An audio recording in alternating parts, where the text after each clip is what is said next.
চুপ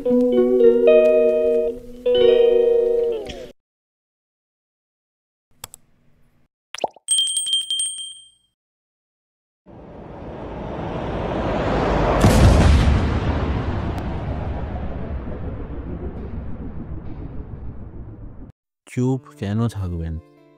চুপ কোথায় থাকবেন? চুপ থাকার উপকারিতাই বা কী? এই সব নিয়েই আজকে তোমাদের সাথে শেয়ার করব।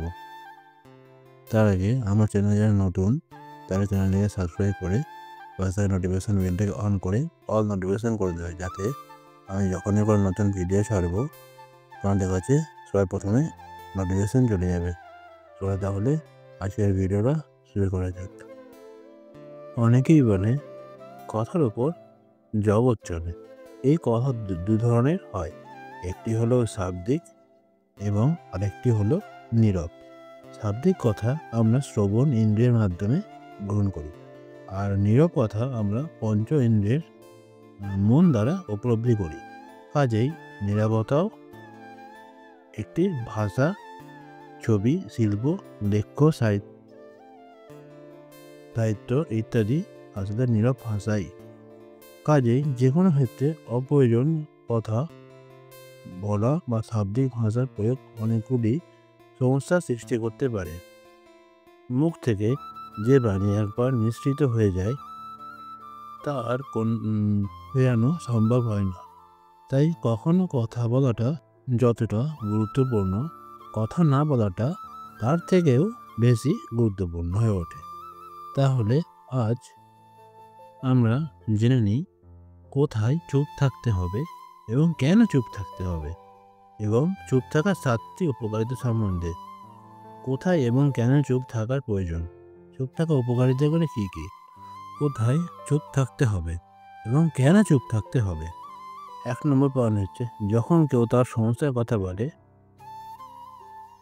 যখন তার সমস্যার কথা আমাদের বলে তার কিংবা তার ভেতরে চলতে থাকা ইমোশনগুলি শেয়ার করে, সেই সময় অতি শীঘ্রই রায় না দিয়ে, ঠিক ভুল বিচার না করে তার কথাগুলো চুপ করে মন দিয়ে শুনতে হয়। এই মুহূর্তগুলো চুপ থাকায় সামনের জন্য সেরা চিকিৎসা। 2 নম্বর হচ্ছে অর্থহীন বিতর্কিত আলোচনা। যে কোনো বিতর্কিত আলোচনা থেকে সমস্যার সৃষ্টি হয়।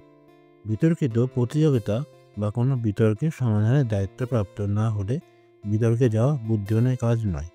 সেক্ষেত্রে চুপ থাকা শ্রেয়।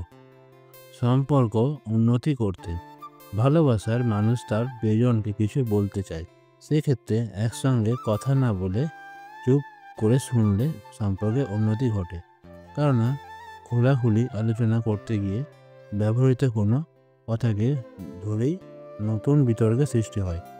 তাই সম্পর্কের মধ্যে আলোচনা চলাকালীন বিতর্কের সম্ভাবনা ঘটলে তর্ক করার চেয়ে চুপ থাকা প্রয়োজন। আগে তার কথাগুলো পুরোটা মন দিয়ে শোনা প্রয়োজন, এবং পরে বলবার হলে এটা বুঝিয়ে বলা উচিত। 4 নম্বর হচ্ছে অপরিচিত স্থানে। বিভিন্ন প্রয়োজন আমরা অফিস, বাজার, দোকান ইত্যাদি ক্ষেত্রে নানা মানুষের সংস্পর্শে আসি। সেক্ষেত্রে অপ্রয়োজনীয় কথা বলে সমস্যা সৃষ্টি করে থাকে। এরকম মানুষের দেখা পাওয়া যায় হামেশাই। এরকম অভিজ্ঞতা আমাদের সকলেরই আছে। এই সমস্ত ক্ষেত্রে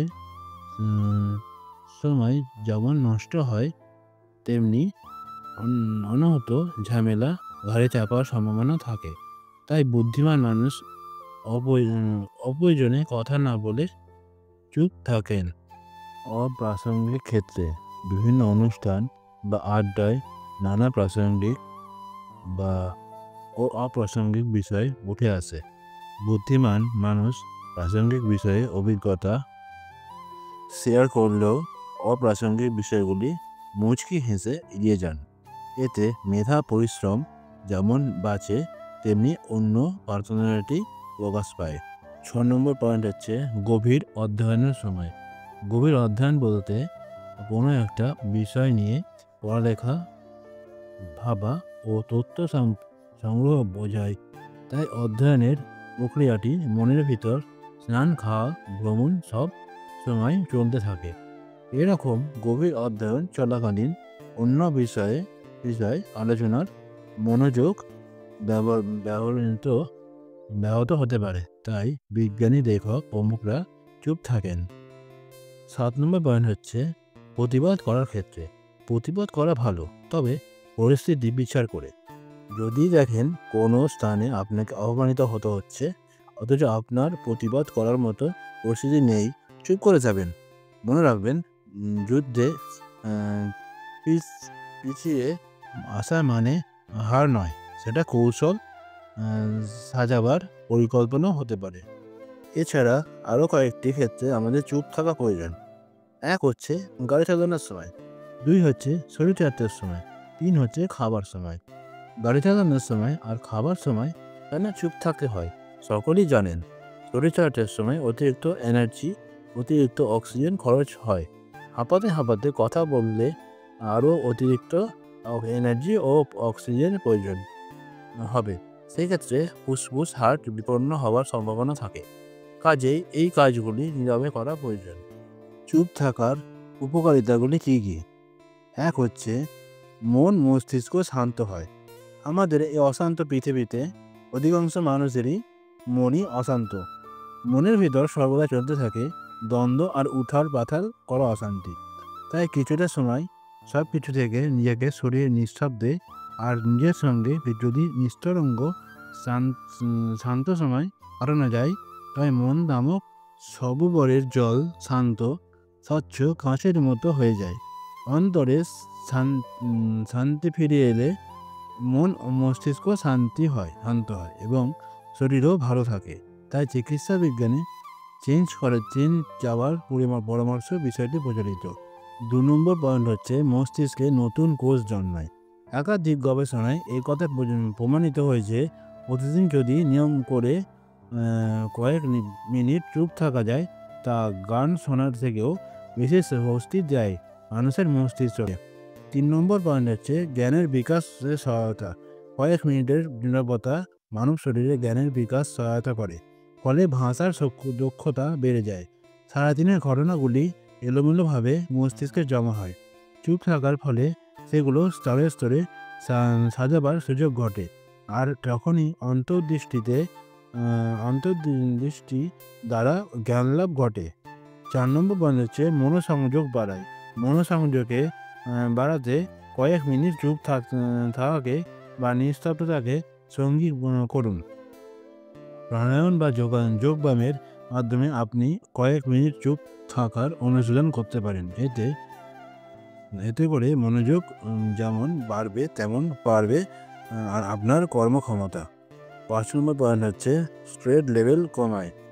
যখন দেখবেন আপনার স্ট্রেস লেভেল বাড়ছে, তখনই একটা নিস্তব্ধ জায়গায় চলে যাবেন এবং সেখানে গিয়ে কিছুক্ষণ বসে বড় বড় শ্বাস নেবেন। এমনটা করলে দেখবেন অল্প সময়ের মধ্যেই মানসিক চাপ দূরে পালাবে।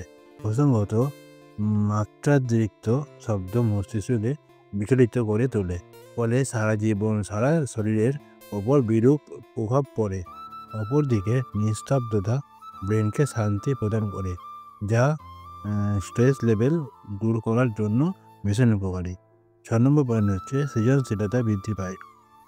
চুপ থাকার ফলে মনের শান্ত অবস্থায় মানুষের পঞ্চ ইন্দ্রিয়ের সঠিকভাবে কাজ করার সুযোগ পায়। লেখক, কবি, চিত্রশিল্পী কিংবা যে কোনো সৃজনশীল শিল্পীরা চুপ করে ভেবে তাদের শিল্পকে বোঝালেন। তাই শিশুদেরকেও প্রতিদিন কিছুটা সময় চুপ থাকতে শেখালে তাদের সৃজনশীলতা বৃদ্ধি পায়। 7 নম্বর পয়েন্ট হচ্ছে অনিদ্রার সমস্যা দূর করে। মানসিক অনিদ্রার কারণে অতিরিক্ত চাপ, শরীর ও মনের উপর যে চাপ জমতে থাকে, তাতে মানুষের ব্রেইন নিরন্তর উদ্দীপ্ত ও উদ্গ্রীব হয়ে পড়ে, আর এতেই অনেকের অনিদ্রার সমস্যা দেখা দেয়। তাই রোজ নিয়ম করে অন্তত 2 ঘন্টা চুপ থাকলে অনিদ্রার সমস্যা থেকে নিষ্কৃতি পাওয়া যায় বলে আধুনিক গবেষণায় উঠে এসেছে। এগুলোই ছিল চুপ কেন থাকবেন এবং চুপ থাকার উপকারিতা কী? তো আজকের ভিডিওটা আপনাদের কেমন লাগলো অবশ্যই কমেন্ট বক্সে আপনাদের মতামত জানাবেন। আর ভিডিওতে একটা করে লাইক করবেন। লাইক করলে কী বলুন তো, ভিডিও করার উৎসাহটা বেড়ে যায়। তো আজকের মতো ভিডিওটা এখানেই শেষ করছি। ভালো থাকবেন, সুস্থ থাকবেন, সাবধানে থাকবেন। টাটা, বাই বাই, নমস্কার।